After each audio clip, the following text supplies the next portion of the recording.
ভাইরে, এই আপার নাকি লয়াল ছেলে পছন্দ না, বাজে ছেলে পছন্দ। তাই তো তিনি বাংলাদেশের সবচেয়ে বিখ্যাত কোটিপতি বাজে ছেলের সাথে সম্পর্কে জড়ে গেছিল। আর বাজে ছেলেরা সম্পর্কে জড়ালে কি করে সেটা আপনারা ভালো করে জানেন। এই আপার সাথেও সেটাই হয়েছে। আপার এক ইন্টারভিউতে বলছিল, বাজে ছেলেদের সুখে প্রেম করলে একটা ভাইব থাকে। ও আরেকটা মেয়ের কাছে যাচ্ছে, আমি দৌড়াদৌড়ি করতেছি, বলতেছি তুমি কোথায় যাচ্ছ, ওকে আবার ধরে নিয়ে আসতেছি, আবার স্পাই গিলি করতেছি। এগুলোই ভাল লাগে। এখন আপনারা তার কথা শুনে তাকে সুস্থ মস্তিষ্কের মানুষ নাও মনে করতে পারেন, এটা তার কিছু যায় আসে না। তার বাজে ছেলে পছন্দ করা ক্লাসি আপুটি জাতিমাতা ট্যালেন্টি। এই জন্য তিনি গোপনে বাংলাদেশের বিখ্যাত বাজে ছেলের সাথে ঘাপলাঘাপলি করে প্রেগনেন্ট হয়ে গেছে। এখন বাজে ছেলেটা তাকে বাদ দিয়ে অন্য মেয়ের সাথে ঘাপলাঘাপলি করছে।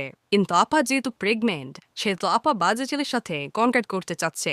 কিন্তু বাজে ছেলেটা আর কন্ট্যাক্ট করতে চাচ্ছে না, কারণ আমরা সবাই জানি আম খাওয়ার পর আটি আলটু পাশে রাখে না, চুষে খেয়ে ফেলে দেয়। এখন আপা আমাদের কাছে আসছেন বিচার চাইতে। ফেসবুক লাইভে এসে বিচার চেয়ে বলতেছেন, আমার সাথে এটা হয়েছে, ওটা হয়েছে। আমি 1 বছর ধরে সম্পর্কে ছিলাম, কিন্তু এখন আমাকে প্রেগনেন্ট করার পর আমার খবর নিচ্ছে না, বাসায় গেলেও মারধর করে বের করে দিচ্ছে। প্রিয় ক্লাসি আপা, এখন আমাদের কাছে কেন বিচারটা দিচ্ছেন? আপনার না এসব একটা ভাইব কাজ করে? ভাইবটা এখন কাজ করতে দেন। কি আর বলবো, বাজে ছেলে চুজ করে ওরা, প্রেম করে ওরা, ঘাপলাঘাপি করে ওরা, প্রেগনেন্টও হয় ওরা। মাঝখান দিয়ে তাদের বনিবড় না হইলে চলে আসে আমাদের কাছে। দেহ তার সিদ্ধান্ত তার। বিয়ের আগে প্রেগনেন্ট হলে বিচারের দাবি জনতার। এই যুগ আসলো রে ভাই। তাছাড়া আরো শুনলাম আপা নাকি টাকা পয়সা লোভ করে নাই কখনো।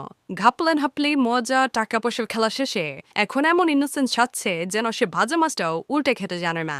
অথচ 12 ঘাটের 12টা বাজে ছেলের পানি খাওয়া শেষ। প্লাসি আপুকে দেখলাম হাসতে হাসতে বলছিল, আমি শুধু স্বীকৃতি চাই, আর কিছু না। আমি তো কয়েকদিন যাবৎ ভয়ে বাসা থেকে পাইলে বেড়াচ্ছি, আমার ফ্রেন্ডদের বাসা ঠেপছি। যারা ভয়ের বাসায় থাকতে পারে না তার কাছে নাকি আবার স্বীকৃতি চায়। বাংলাদেশের মানুষ আসলে আয়রনিটা সেরাবে।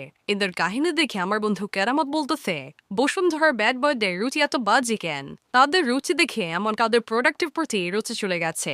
তবে আমি তো এটাই বুঝলাম না, সে যেমন ছেলে পছন্দ করে বসুন্ধরার ব্যাড বয়ও তেমন হতে চেয়েছে। তাহলে এখন আবার মেয়েটা লেডি যাচ্ছে কেন, বিচার চাচ্ছে কেন? এসব দেখে কেউ বলতেছে, মোসাররত জাহান মুনিয়ার ঘটনার পরেও যে মেয়ে তাদের কাছে গেছে সেই মেয়ের আগে বিচার হওয়া উচিত। আবার কেউ বলতেছে, আপনি টাকার লোভে এসব পড়তেছেন, আপনি জানেন সে বিবাহিত, জেনে শুনে তার সাথে সম্পর্কে কেন গেলেন? আবার ঘাপলাঘাপিও বা কেন করলেন? এসব করে কি আরো বেশি টাকা পাওয়ার ধান্দা করে যাচ্ছেন নাকি? আবার কেউ কেউ বলতেছে, বিয়ের আগে কেন বই খুলে গিয়েছ?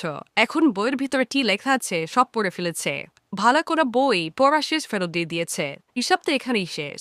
যাই হোক, শেষ মেশে আমি গোলাম হোসেন একটা কাজের কথা কই। গোপনে টাকার লোভে কাজ করে বড় লেভেলের মারা খেয়ে এখন আপনাদের কাছে বিচার চাচ্ছে। এখন আপনারাই বিচার করেন কি বিচার করবেন। আমি আবার এসব পারি না, মুখ থেকে অটোমেটিক শুধু গালি বের হয়ে যায়।